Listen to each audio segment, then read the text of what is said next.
If anybody has any questions anytime during the presentation, then go ahead and just raise your hand and I'll stop and we'll figure out your question.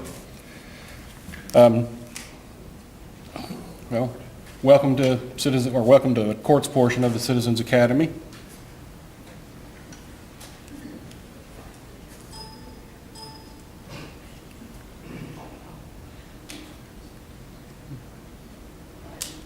That's me, and my technical guy is Nick. I wouldn't have been able to do this PowerPoint without him because I'm not computer savvy. I mean, I can use a phone, but he's the man that does this. Courts. It's a tribunal presided over by a judges, or magistrates in criminal and civil cases. If y'all don't know, we have 3 different courthouse buildings. One's up on the square, which contains 2 courts. Down here at the Justice Center, we have criminal court, general sessions court, and then we have our juvenile building, and they have a courtroom there, but when they overflow and have more than one judge or their magistrate watching, we use what we call the spare courtroom, which is pretty much a mirror image of this courtroom here, except for the benches on the opposite side.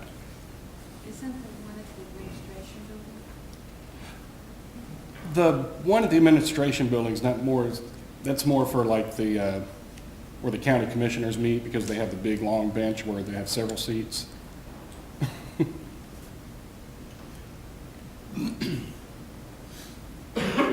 Court divisions in Sumner County, we have General Sessions Court, we have Civil Court, we have Juvenile Court, which is also known as General Sessions Division 2. We have Chancery Court, we have Circuit Court, and we have Criminal Court, my favorite. General Sessions is just on the other side of this, where you all came in. If you went around the building to the front where the sheriff's office entrance is, General Sessions is right there on the corner. It's presided over by James Hunter. They do misdemeanors over there. Anything that can be punishable up to 1129, which is 11 months and 29 days. They cannot do anything over a year as one sentence. Now they can stack, what they call stacking them or putting them, that's what I'm looking for. Concurrent. No, that's concurrent is running them together. Consecutive. We've had a man in the jail that had 7 1129s, all consecutive. So he's serving almost 7 years. Felony cases cannot be ruled on over there in Judge Hunter's court. They can, however, go over there and have a preliminary hearing to find out if there is probable cause for them to go to criminal court. Anybody, or they have the option to waive the preliminary hearing and just have it bound over to the grand jury. Judge Hunters also presides over the civil court, which is basically anything that has to do with money, property, or anything like that. If there's money involved, it goes through circuit, it goes through General Sessions Civil Court. But if it's anything under $25,000, they cannot do anything over $25,000. Typically referred to as small claims court. Juvenile court is presided over by Judge Barry Brown and a Magistrate David Howard, who works directly under Judge Brown. Judge Brown handles all of the cases, most of the cases that deal with juveniles themselves. It's for crimes against juveniles, for unruly, or if any type of crime that they get into. Judge Brown is the one that sits in on their cases. It's designed for rehabilitation. They don't use it to punish the children. They try to get them rehabilitated before they become adults and end up in what they refer to as big jail. They also do custody battles over in juvenile court. They check paternities, anything that has to do with the child's well-being in a home. That court has jurisdiction over anything like that, anything that has to do with the juvenile and their well-being. Chancery Court, my second favorite. We have a new judge this year. He was elected, Judge Lewis Oliver. He is now presiding over Chancery Court. Chancery Court is also probate court. They handle a little more than just what they say Chancery Court handles, just because of our district, the way our district is set up here, the 18th Judicial District. He does handle some criminal cases.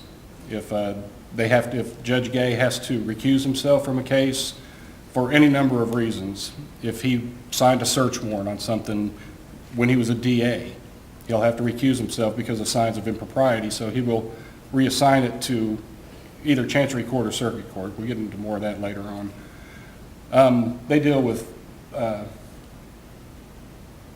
trusts, real estate, mental faculties of people. They let you know if, yeah, this person, they can handle their own affairs, so leave them alone, or no, we'll need to appoint a guardian over them to handle their affairs.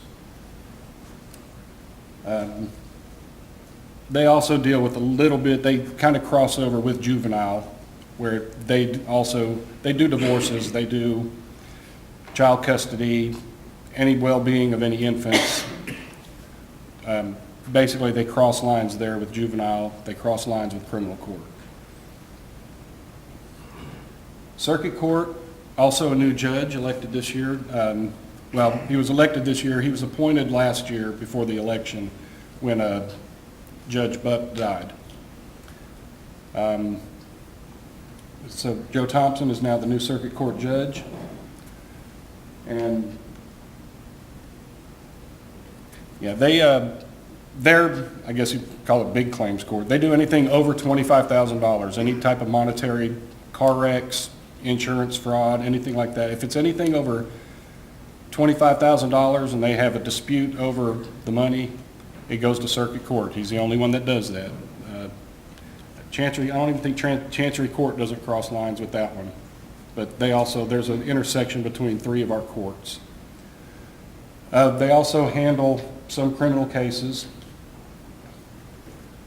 They handle divorces, civil suits. They do custody in there. Trying to think what else he does up there. They do orders of protection along with Chancery Court. Chancery Court also does orders of protection. And y'all know what orders of protections are, right? You don't know what an order of protection is? Okay, it's basically, if someone threatens you, they don't have to hit you, they don't have to do anything. If somebody threatens you and puts you in fear of your life or bodily harm, you can take out an order of protection against them. You have to do it up on the square. It either goes through one or two courts. They swap off every other week. 1 week you go to Circuit, 1 week you go to Chancery. And if the judge grants your order of protection and the other person violates it by coming around you, they go to jail for 10 days. Every violation, if they call you, text you, contact you in any way, every violation is punishable by 10 days. And they don't run concurrent, they run all of them consecutive. That's the same thing with no trespass. Pardon? Is that the same thing with no trespass? No, it's not the same as no trespassing. Good. Yeah, an order of protection, they can't even come around you. They can't ask other people about you. They can't give you messages through other people. I mean, it's a very strict, the best way I've heard it said was from Judge Hunter. And Judge Hunter says, according to you, they do not exist. When he's telling the person that it's being held against. They say, you cannot call them, you can't contact them. They do not exist to you for the next, however long they put it. They can be put on for a year, up to 5. And some have been extended to 10. What is the charge to get an order of protection? There is no charge. I mean, they don't charge you with it. You go to court, unless you're talking about the court cost charge. Yeah. Then it's $87.50. $187.50. And usually, in most cases, the person that the order of protection is being taken out against has to pay the court costs. So that's just how it is. What they can't pay it? Then who does pay it? If they can't pay it, they give them pay dates. And, they'll set them up on a payment plan. Can you pay $20 a month? Can you pay $10 a month? As long as you pay something, we're not going to come after you. But if they don't pay it, eventually, it's a new Tennessee statute that, if you don't pay court costs, it's already been applied to people that don't pay child support and other things, you can lose your license. Now they've extended it to if you don't pay court costs, you can lose your driver's license. You can lose an occupational license until it's paid, and then it gets reinstated. Anything else? How do you prove that you need an order of protection? You write out the order of protection, you write down in a detailed thing what happened. They'll send it to the judge, they'll set a court date for you, you'll come in on that court date, you'll tell the judge your side of the story, they'll tell their side of the story, and it's basically up to the judge to say, no, we're going to go ahead and enforce this, or it's unfounded. And even if it's dismissed, even if it's dismissed, the person that it's against, 9 times out of 10 will have to pay those court costs anyway.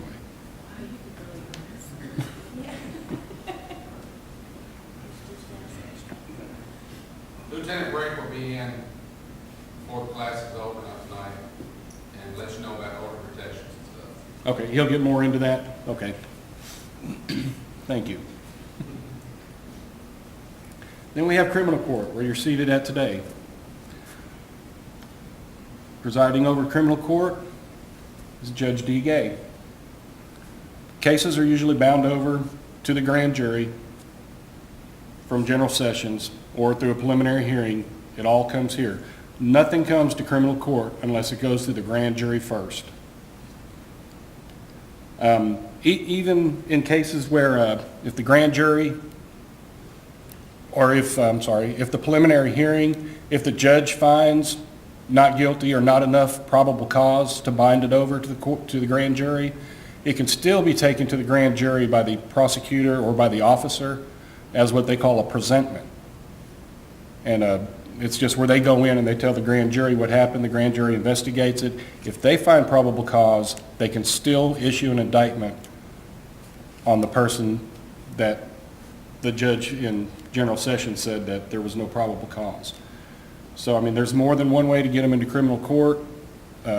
Just because the judge over there doesn't find probable cause, witnesses could have forgot stuff, didn't tell, everything that they knew or anything like that. But nothing comes here unless it goes through the grand jury. And here we do felonies. Anything that can be punishable from a year to life. They've had, if I'm not mistaken, 1 or 2 death penalty cases. 2. They've had 2 death penalty cases here in Sumner County. I don't believe Judge Gay was on the bench at the time. It was before Judge Gay's time. He himself, I don't think, has ever sat for one, but he has given life. When we have jury trials, the only thing he tells the jury is that you all are, the only responsibility you all have is to hear all the facts and come up guilty or not guilty. Anything beyond that, y'all don't have to worry about the sentencing. I'll do that. So the judge handles all the sentencing. He doesn't want to put too much pressure on the jury of trying to figure out if a guy should be put in jail for life or 25 years or however long. He'll take that burden away from the jury and he'll do it himself.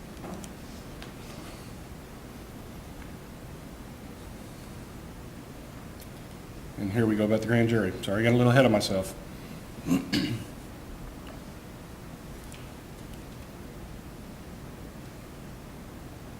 Yep.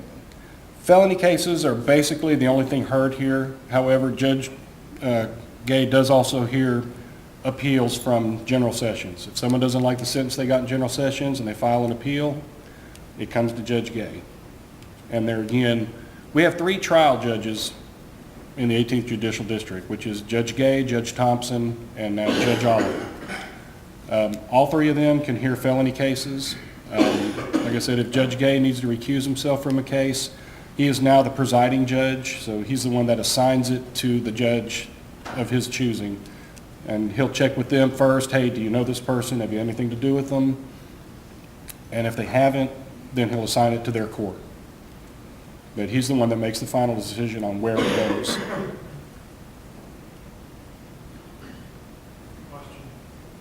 What if all judges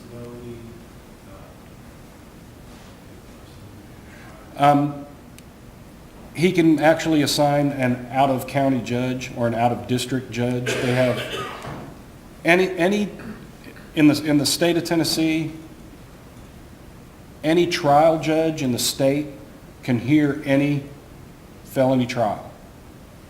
They can hear any felony case. It doesn't matter if it's a settlement. It doesn't matter if they go on to trial or what. Any judge can be called up and say, hey, we don't have anybody here that can do this. Can you sit in? We had one recently. Was it last year, Tackett? We had 2 last year. We had Tackett and Reese. Reese was the never-ending one. We had, the most recent one that we had was Tyrone Tackett. Judge Gay couldn't hear it because he had signed some search warrants in that case while he was the district attorney. Judge Gray couldn't hear it because, if I'm not mistaken, I think he married Tackett and his wife. And Judge, I don't remember why Judge Rogers couldn't hear it. I think Judge Rogers died before it came along, and Judge Thompson was too new to sit in on it. So they got an out-of-county judge. It was Judge Summers who came in from, and I'm not sure where he was from, but it wasn't really close. I know he had to take it was about a 2.5-hour drive to get here.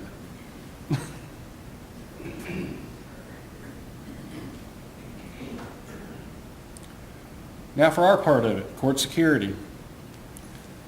Court security, when you first came in, I know the first few of you, I don't know, did you put them through the magnetometer or just let them come in? Okay. The first few people that came in, I gave them the option, do you want to go through the steps or do you just want to come in? What we do. If someone comes in, women, we search your purses. Everybody that comes through, if they beep, we find out what it is. A lot of times it's people's shoes. They don't realize it, but you all have a metal shank in your shoes. A lot of people have it. Just the way the shoemakers make them. If people come in and their feet go off, we make them raise their pant legs above their socks. It could be an ankle holster, it could be a knife in their boot, it could be anything, but we check. We go through purses, one of my favorite things. I mean, I don't get to do it at home, so why not do it at work?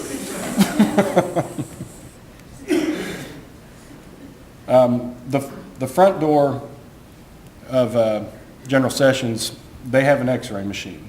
So ladies put their purses on there. People that come with backpacks or whatever, they run everything through their x-ray machine. We don't have the luxury on this side. We just have what you all seen when you came in.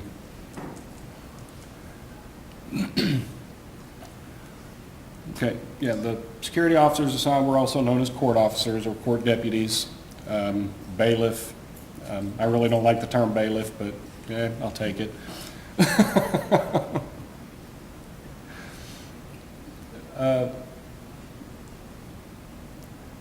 Yeah, every court officer here has an assigned duty. My job and Nick's job is primarily criminal court. We're assigned to Judge Gay. Every judge has officers assigned to them. We also have the ones that are assigned to work the doors. We step in and, I mean, if we had a guy out recently, had a knee replacement, so we were having to shuffle around to get his slot filled. A lot of times, patrol would fill it, which if any of them were here, I'd tell them, thanks for filling in for us, because when we're shorthanded, we're shorthanded.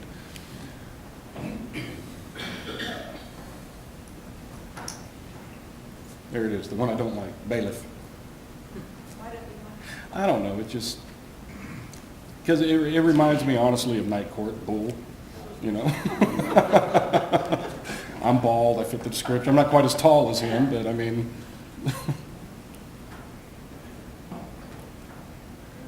Okay, yeah, our job is to maintain security in the courtroom. I mean, that's primarily our function, to maintain security in here. Our job is basically, not necessarily in this particular order, but protect the judge. That, honestly, that I would say that is our number one, protect the judge. After that comes everybody else. We have the DAs, we have the defense attorneys, we have the defendant, we have the jury if they're in, and then we have people in the gallery. And sometimes we're fuller than this. Most days it's like this if they're not defendants. But it weeds out pretty quick when we go through our dockets. But that's primarily that's our main concern, is anything from those gates up here is first priority. What is the most action you've had to take in a courtroom? I've had to escort a guy through the door once. Literally, through the door. I mean, it's just people, they don't want the judge wants them out of the courtroom. I mean, the instance we had, the judge said, take him out. He didn't want to go. So I had to pick him up and basically carry him through the green door over there. He was an inmate. He was fully restrained. Why you don't want to comply, I don't know. We had, where we got our food, we call the jury room, or that's where the jury goes to deliberate. We have what we call the tube, which you'll see in a little bit, which is through that green door. It's an area where when we bring inmates in, that's where we call the court holding officer. He puts them in the tube for us, and when we need them, we get them. We had two in particular inmates come in. They were waiting in the hallway. Their two attorneys were sitting in the jury room, and don't know if they were talking about them. We were in the courtroom, but their attorneys came out here. We opened up the door. They came out like gangbusters, just yelling, cussing, screaming about, we heard what y'all said. I mean, those doors aren't insulated. It's just a two-piece metal door. You can hear right through it. And it took us a couple of minutes to get them out, but I mean, they went out. They complied. I mean, we didn't have to get rough, throw them around or nothing like that, which we don't do anyway. But that was probably the most interesting one that we had. Who is responsible for escorting the prisoners from the jail to the courtroom and back? Like I said, they have a court officer that works in the back, or a court holding officer. It is a correctional officer that works back here where they keep the inmates. He brings them and puts them in here for us. And then once he gets them in there, it's a locked hallway, no open doors, they can't get out. They stand there and they wait until we open up this door and tell them, come on in. But does everyone have to, is there a group thing or one by one? It depends on what we're doing. During arraignments, when we do arraignments here, we usually do them once a month, and it's what comes down from the grand jury when they find that there is probable cause for them to be in court and to get charged with what they're charged with. Judge does those. He has a computer screen up here with a camera on it. They all stay in the jail if they're inmates, presuming that all the electronics is working. They don't come? We don't bring the inmates into not on arraignments. Anything else, we bring them in. Arraignments is the only thing, because there's so many of them. I mean, we go through some of the jail lists, sometimes there's 50 inmates. And to try to get them lined up and get them in here one by one, which we have to do if the video's not working. So, I mean, it becomes a logistical nightmare. And where was I? Okay, as far as, yeah, the jail bringing them in. I mean, and they do the same thing for general sessions. They handle these two courts. All the inmates that come here in two general sessions are all stored in the same place. I mean, that's a crude way of putting it, I guess, but they're all housed in the same place until their court, and then they go back up to their respective pods.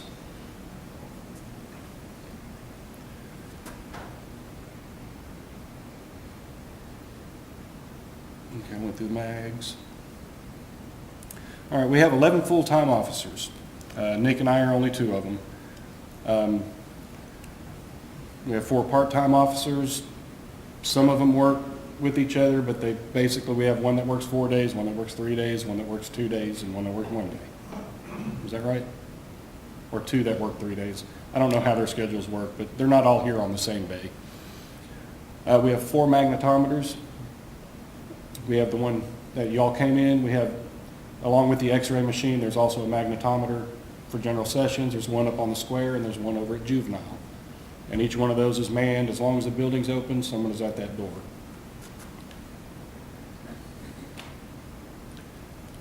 We had 8 officers serving 6 courtrooms. So there's 1, 2, 3.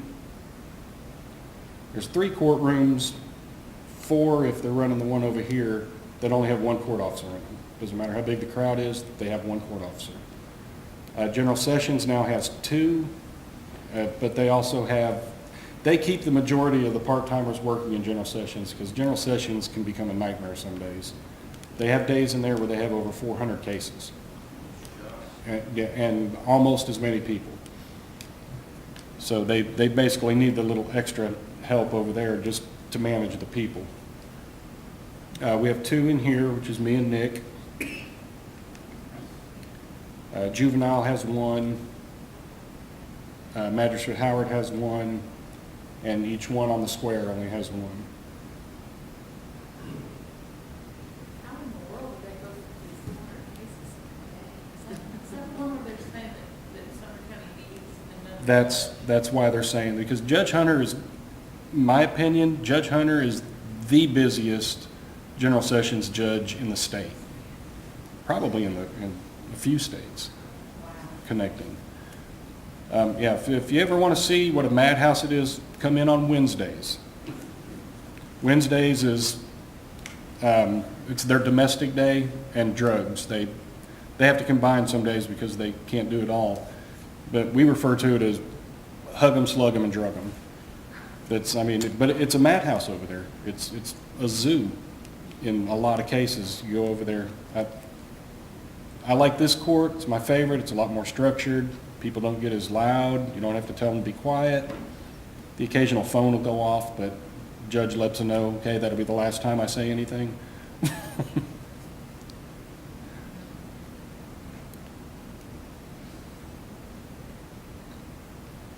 General duties, door security. Door security, in my opinion, is primary here. They're our first line of defense. They're the first ones that see anything. They're honestly, in my opinion, the ones in the most dangerous situation. People coming in off the street, don't know what they have, don't know their intentions when they come in. It's probably the most dangerous part of court security that there is. Once they get in here, you know more than likely they don't have anything unless they've done something to the door officer.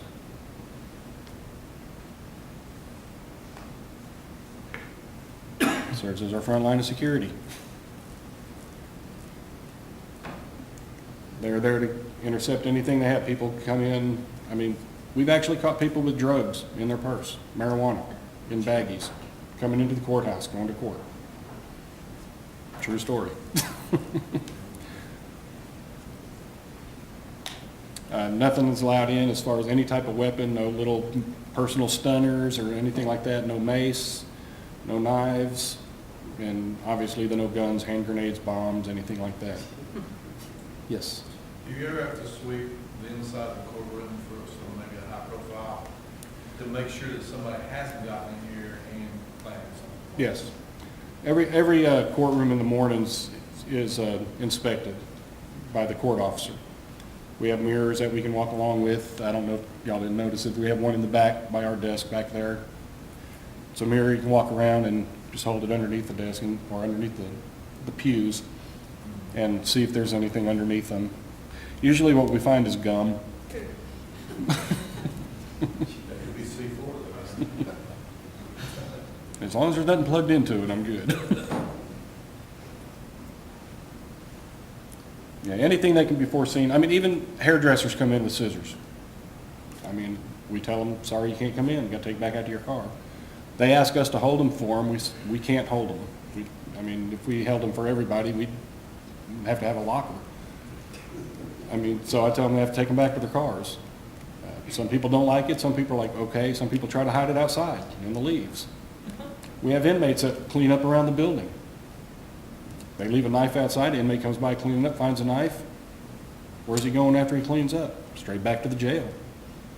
So, other than that, I always tell them, I can confiscate it, I can't hold it. So usually they end up taking it back to their vehicles. And this courtroom is probably more strict on their dress code than any others. Judge Gay doesn't allow shorts, no what they would call beach attire, no halter tops, nothing like that. You don't have to wear a suit. People come in blue jeans and t-shirt all the time. Shirt's got to be tucked in. Sorry.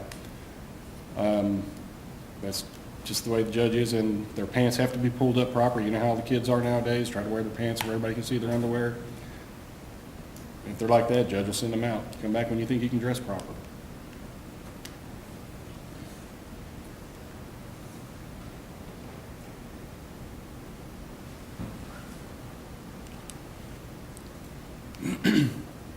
This video that's getting ready to come up, if I'm not mistaken, I think was in Texas. But this will show you the importance of having security in the building even after hours. We stay, if there's still someone in the building, we're here until the building's empty.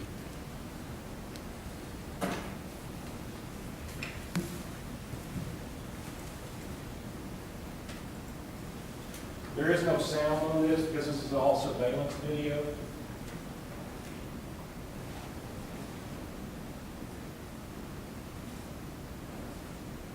If you notice, he's walking around the magnetometer right there.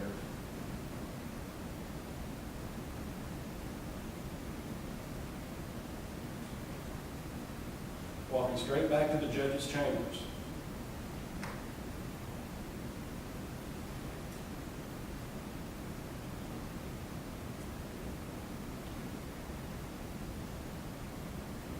That's surveillance inside the office of the room of the doors he's standing in.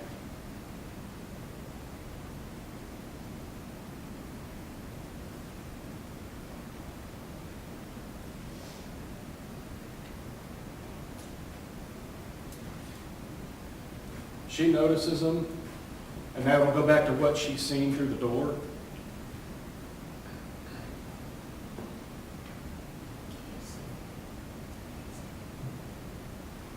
Luckily, we're not messing here with a rocket scientist who just dropped one of his bullets. But he's out playing with the gun, and she sees all this through the glass door.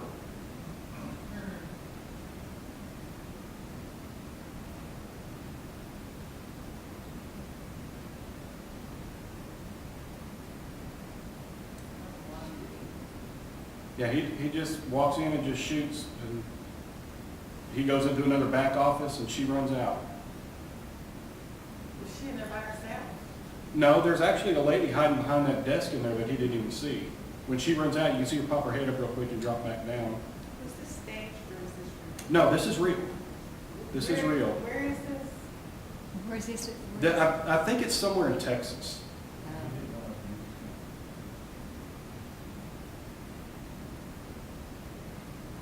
It's now get away from the glass door so he can't see you.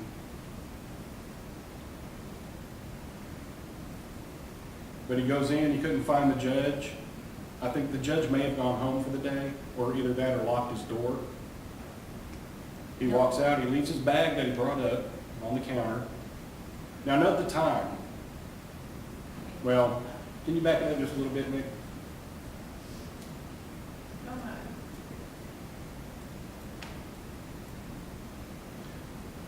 Note the time, 3:43. He's still in the building, walking down the stairs. Now it's 3:49. 6 minutes later, the police show up. How long? 6 minutes later.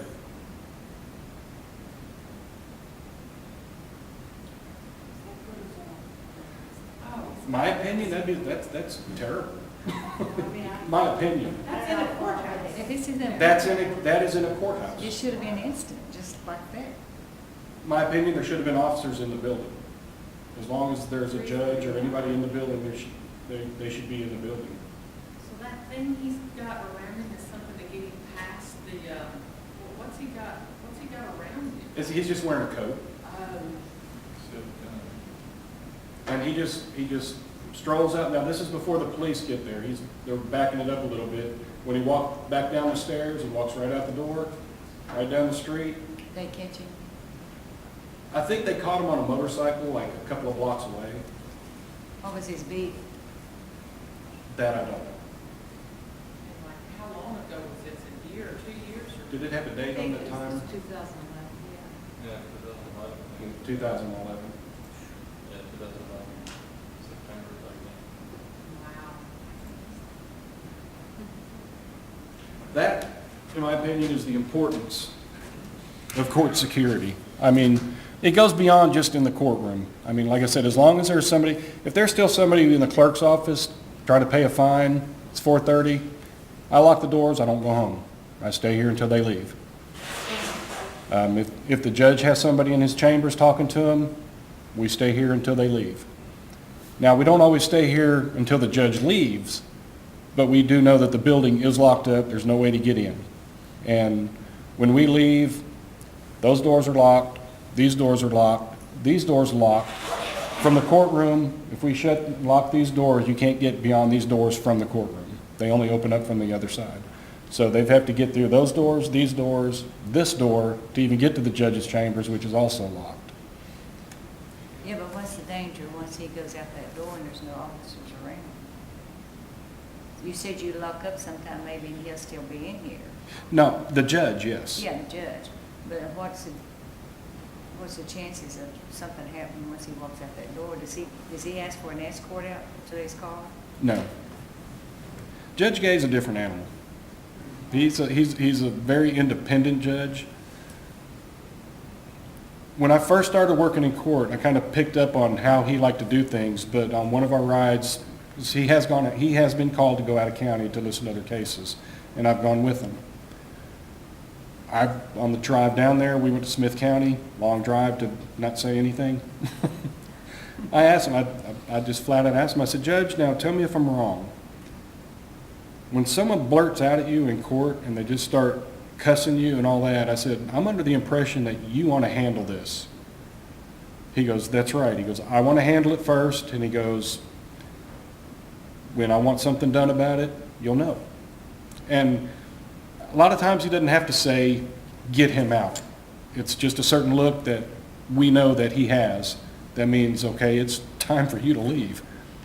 And that's usually when we take him out of the courtroom. So do you have a lot of that? We really don't have a lot. Now, Nick and I have, I guess you could say, the privilege or we've both worked in the jail. We were both well respected in the jail by the inmates. Most of them that come in here, they already know us, and they don't give us any trouble just out of the respect. I mean, it's not that we went in there and we were big tough guys in the jail. It's in the jail, you treat them with respect, they treat you with respect. And even out here, there's been people that come out here that, when I first started here, I was with another court officer, said, oh, last time he was in here, we had to do this, we had to do that, we had to do this. I go in there and I talk to them before they come in. And when they come in, it's like, they're not a problem. It's just that, all right, I'll behave for you, because, I know who you are. I mean, most of the stuff that goes on back there has to do with respect. But they also know you have to give it to get it. Are there any other questions? Any questions at all?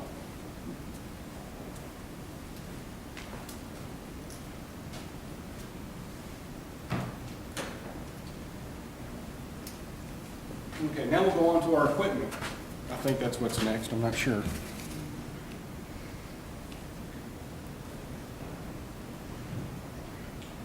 Oh, I'm going the wrong way.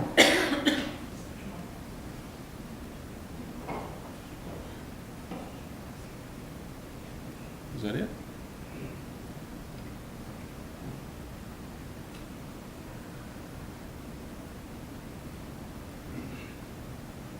Am I going the wrong way with this? Okay, here we are. Duties continued. Keep the judge safe. Protect defendants, witnesses, and jurors. And like I said, this is close to the order that we would probably do it. Maintain order in court proceedings. Very rarely do we have to tell people to be quiet. Honestly, it's more the attorneys than the people out there. Some attorneys will start talking back and forth, and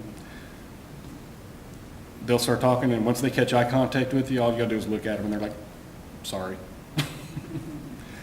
General sessions, they do it all the time. Attorneys will be sitting at the tables talking normal voices, just talking back and forth during court. They forget where they are sometimes. Over here, they don't do that.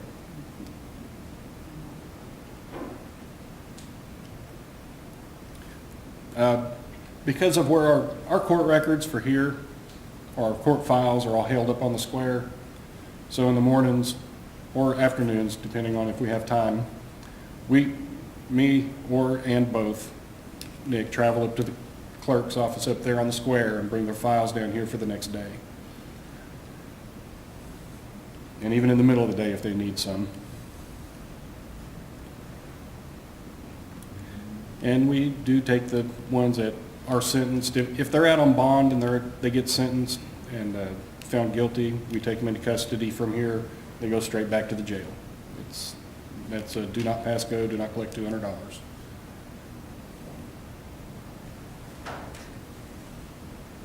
Yeah, a lot of people that break the bonds. Quite a few, really. Yeah.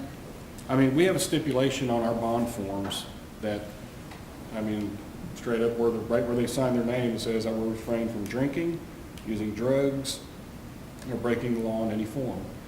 A lot of them will come in, test positive for marijuana. That's right there, that's a revocation. What is this one? This one's the 34-second video.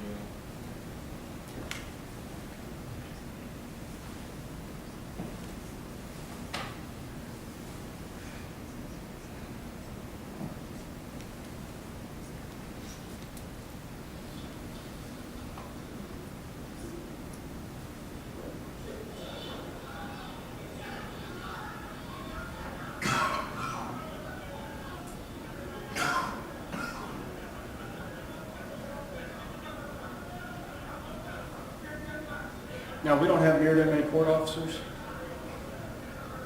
but in this case, what had happened was, if I'm not mistaken, the guy that came out killed a family member of these two guys here that tried to attack him as he was coming out to see the judge. And that's part of our job, is to protect the defendant. I mean, we're supposed to be in a country that you're innocent until proven guilty. I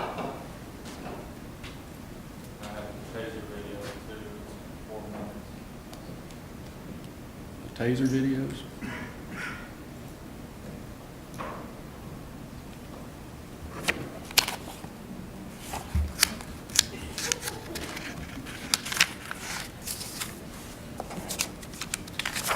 That wasn't here, though. No, that was not here. We don't have any, no, we don't wear white. Do you record your procedures here? Not, well, we do have a camera up here, and it is all recorded. These have no sound. I mean, it's just like this is just like a surveillance video is all it is. So the person at the door, because the cameras go out there, if there's trouble in here, we don't have time to do anything, they can call it in, and we get help here pretty quick, because we got sometimes 4 officers over in general sessions, and they'll just have their judge leave the bench, and they'll come over here. Is that camera on there? It's on now. It is. Yeah, the cameras are always on. The defendant went through the trial without problems, was convicted, and at the conclusion of the case, when the defendant was unhappy with the verdict and unhappy with the sentence, he threatened the police officer who testified against him.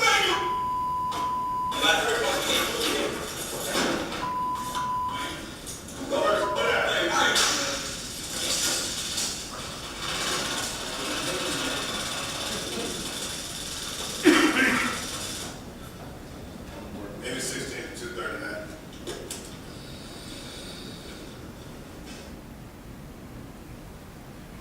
actually do do that part-time. The taser? Yes.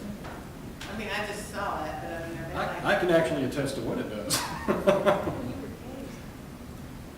Yes, but not on the run. It was a voluntary thing. So that's not real, that wasn't real.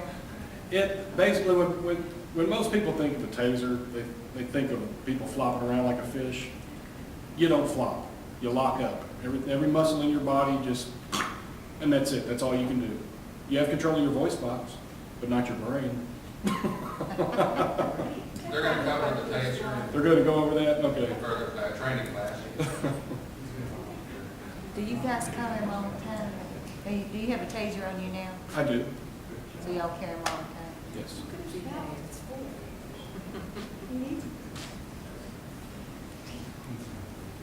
I'm going backwards again. Okay. Our equipment that we were assigned in court, court and deputies, we all pretty much get the same equipment. We have our Glock, it's 40 caliber. We have our taser. We have an asp baton. We have pepper spray. And we have our radios. Out of all those, which would you think was the most essential piece of equipment that we have? The radios. It can be a lifesaver or not. Like I said, if we get into something here, and we don't have time to respond on our radio to call for anything, the person at the door, they can see what's going on and say, hey, they need help over in criminal. And like I said, we have access to 4 officers, pretty quick. It didn't take long to get here from over there. This is like a pretty big place. It is. Are there any other questions? Yes. Who decided on getting the Glock instead of something else? Pardon? Who decided on getting the Glock instead of something else? It's issued. I guess the sheriff would. Sheriff. Yeah. Are they going by any kind of stats or just, I don't know how they do it. I know, now, if I'm not mistaken, I think if somebody wants to carry their own, they can, as long as it's approved. No, not Not- a full-time person. Okay, Full-time, you have to carry what you issue. okay. So I'm not fully informed on that. Any other questions about court or court security?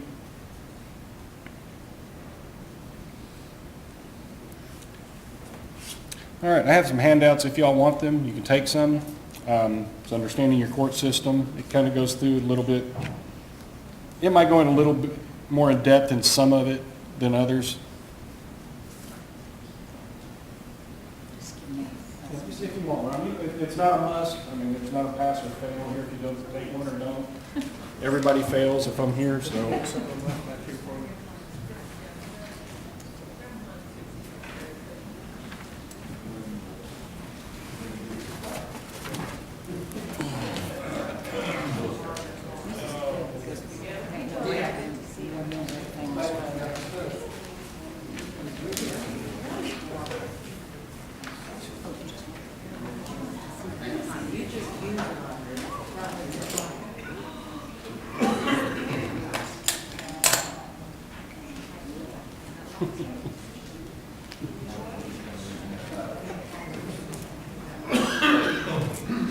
I guess I should have had them all at the same time.